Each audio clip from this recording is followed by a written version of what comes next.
Il était le héros le plus célèbre de France, compagnon de Jeanne d'Arc, maréchal de France. La nuit, il tuait des enfants. Son nom, Gilles de Rais, baron de Bretagne, l'un des hommes les plus riches et les plus puissants d'Europe. Né vers 1404 au château de Champtocé, dans l'une des familles nobles les plus riches de l'ouest de la France. À 16 ans, déjà soldat. À 20 ans, l'un des meilleurs guerriers du royaume.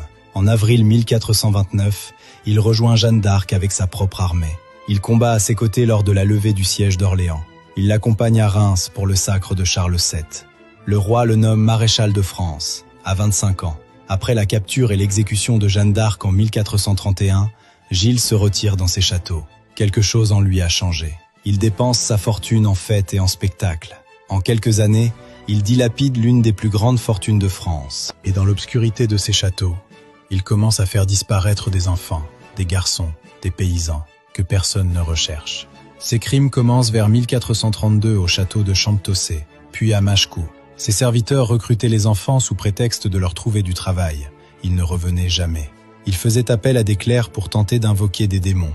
Il croyait que les puissances obscures pouvaient lui rendre sa fortune et sa gloire perdues. En 1440, il commet une erreur fatale. Il kidnappe un clerc lors d'un conflit avec l'Église. L'évêque de Nantes ouvre une enquête, et tout remonte à la surface. Arrêté le 15 septembre 1440, le procès révèle l'horreur. Des parents témoignent, leurs enfants envoyés au château un matin, jamais revenus. Le tribunal parle de 140 enfants, ou plus. Il avoue tout.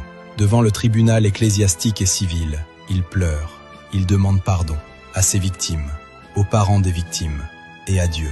Le 26 octobre 1440, Gilles de Rais est pendu puis brûlé à Nantes, avec 2 de ses complices.